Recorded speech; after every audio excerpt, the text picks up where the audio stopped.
Today's scripture reading comes from the Old Testament book of Job, not one of the more popular books that preach from a lot of the time. It comes from Job 38, verses 1 through 11, and 16 through 18. Job 38, 1 through 11, and 16 through 18. Then the Lord answered Job out of the whirlwind.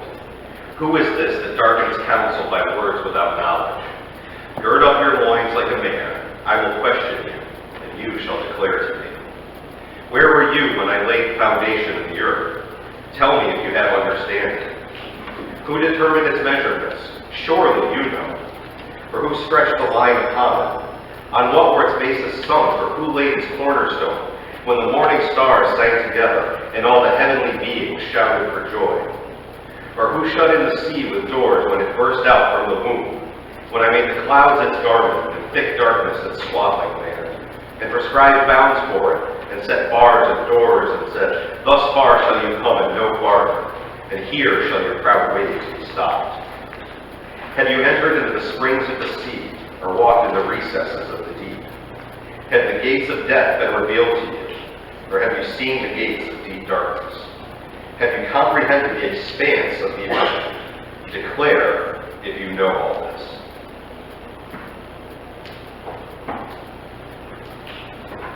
We're currently in the period of the church calendar, which many churches have designated as the season of creation, and it runs from September 1st through the day commemorating St. Francis of Assisi on October 4th.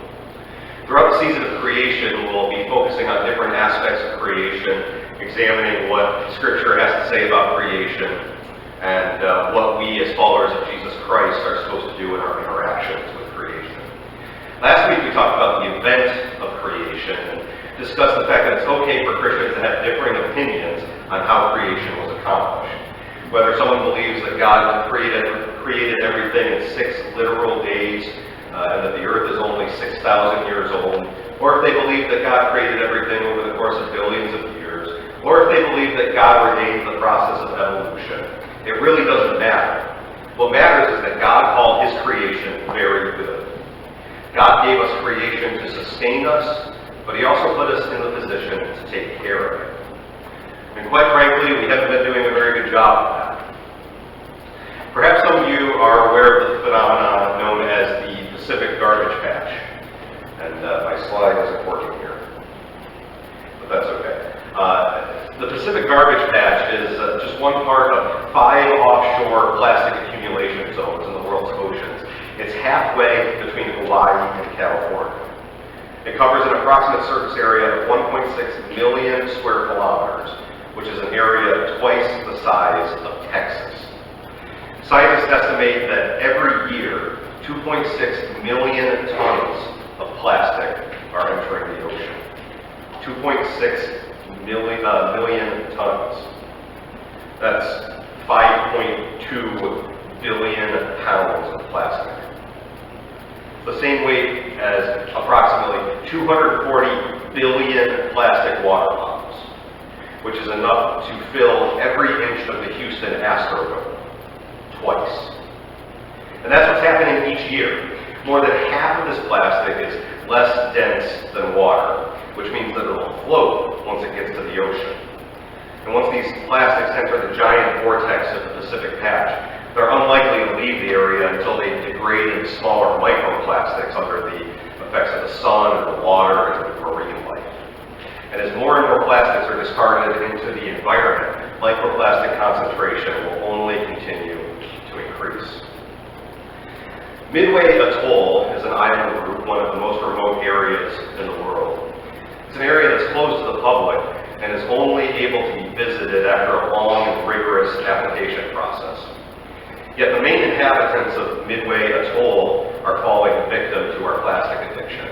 And I've got a video about that, but I warn you, this video is a little bit unsettling. If you have a weak stomach, you may not want to watch, but I think it's an important illustration. Where all the fish and squid they catch, the albatross bring back plastic too, from that great Pacific Garbage Patch. Goodale showed us domestic grounds. So here we do have a chick that did die, as you can see if you want to take a look at it.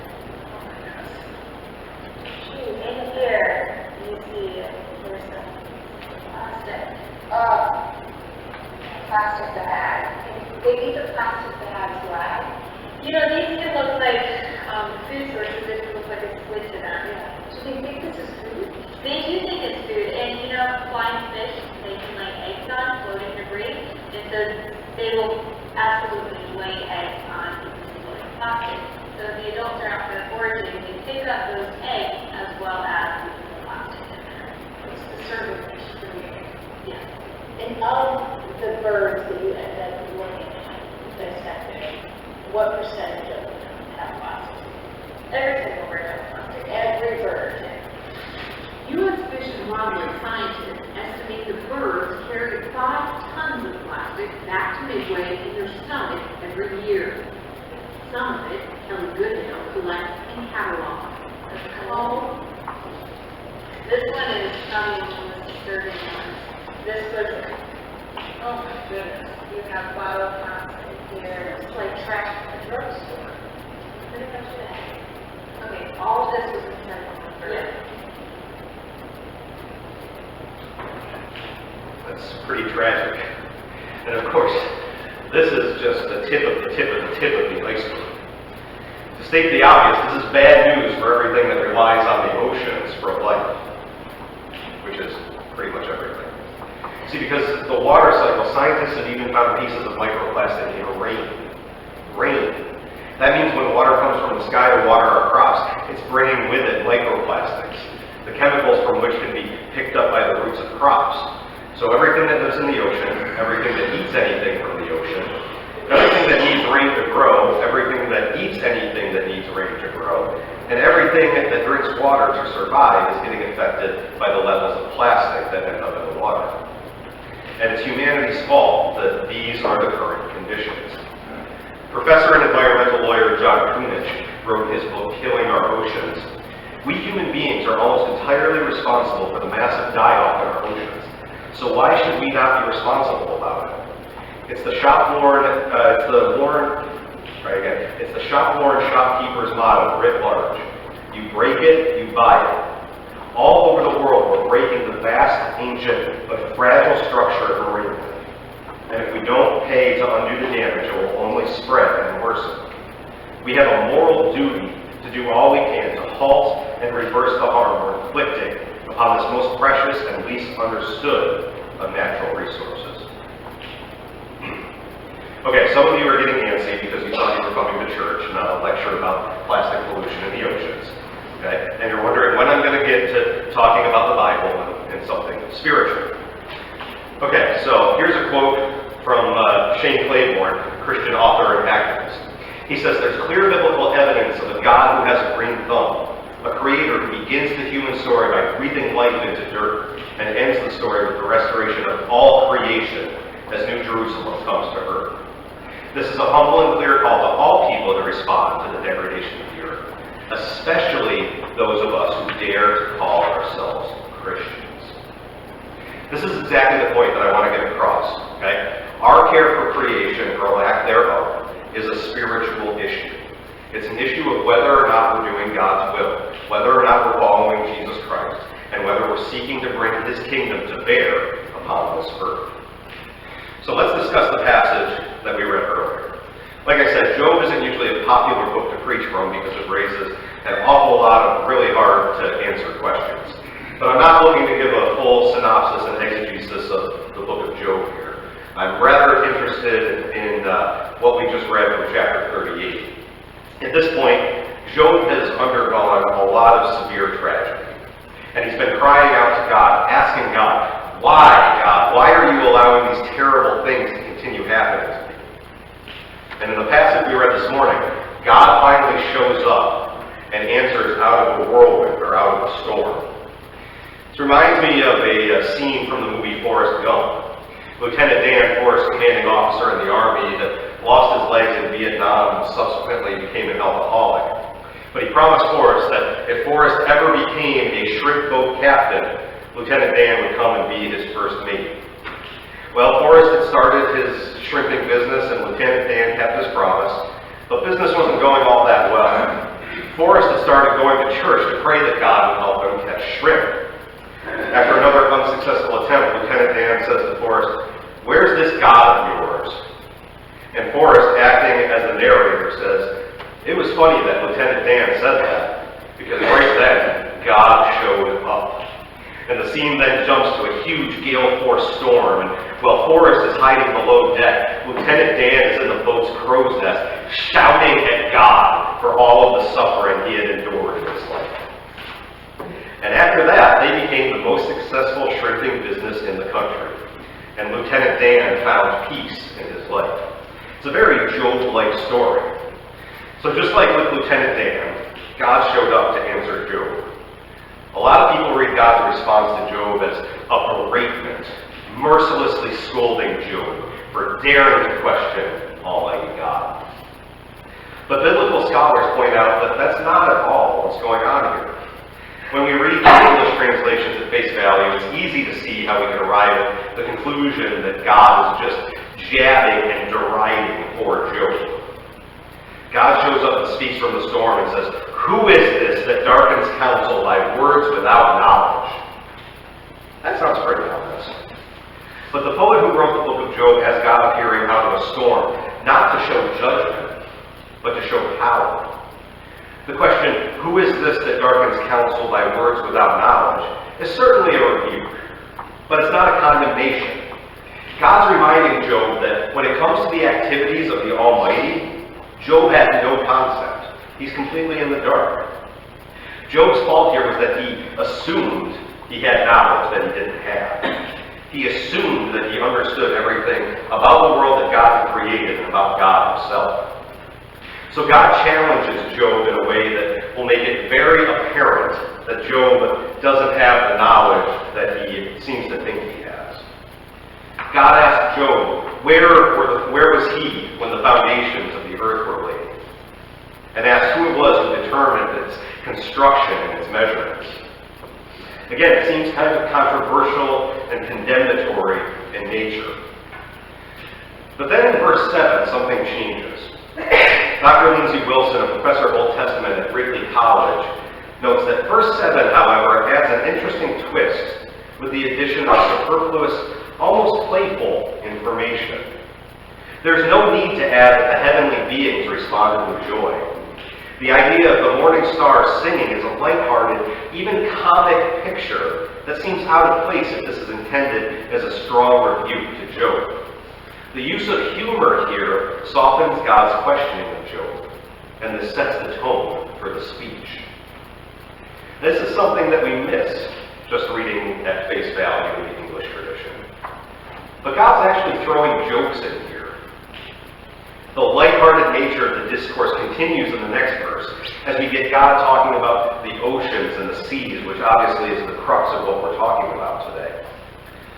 God says, "Who shut in the sea with doors when it burst out from the womb?" The portrayal here is that to God, the sea is a newborn baby that's just emerged from the womb. To humanity, the sea has awesome power, unknowable mystery, unconquerable danger if not respected. To God, the oceans are a cute little baby that's just been born. And God goes on to say that he gave the clouds as clothing and swaddled it with darkness. My wife has kept many of the baby onesies from when my kids were little, the ones that we remember them wearing, which they looked particularly cute in. She's making quilts out of them, or at some point in the future we'll make quilts out of them when she has lots of extra time on her hands. But that'll be so that we and they can have those memories for a long time. This is how God's describing his view of the ocean. Like a proud parent who birthed the ocean and lovingly clothed the seas and wants to keep those things close to his heart. And like a parent, God also told the seas where they had to stop. When my kids go outside, they know which areas of the neighborhood they're allowed to go to and which areas that they're not allowed to go. God did the same thing for his little baby oceans. He set limits for the waves, and like my children, most of the time, they obey and stay where they're supposed to stay. The final question that God asked Job in relation to the oceans is whether Job has entered the springs of the deep or walked the recesses of the deep. Even in our day, very few have reached the extreme depths of the ocean, in which garbage has also been found, by the way. But in Job's day, such a feat was unthinkable. They couldn't even fathom the idea of going to the deepest parts of the oceans. There's beauty and fascination in mystery. And even though humankind hasn't reached the depths of the Mariana Trench, there are still lots of unknown and unfathomable mysteries in the depths of the sea. And I think there's something beautiful about the fact that there are things in the ocean of which humankind has no knowledge, but which God has been enjoying since the day He created those things. This portrayal of the oceans demonstrates God's ultimate and superior power in comparison to mankind. Whereas the oceans are powerful and mysterious to us, to God they're like a small child with different aspects and personality quirks, which no one sees but a parent. And this illustrates the awesomeness of God, but it also shows us what He thinks about the oceans. The oceans are His creation, and He views them as a parent views a child. He clothes them, and He cares for them, and He smiles with pride as He enjoys watching them roll and toss and sustain life for so many plants and animals.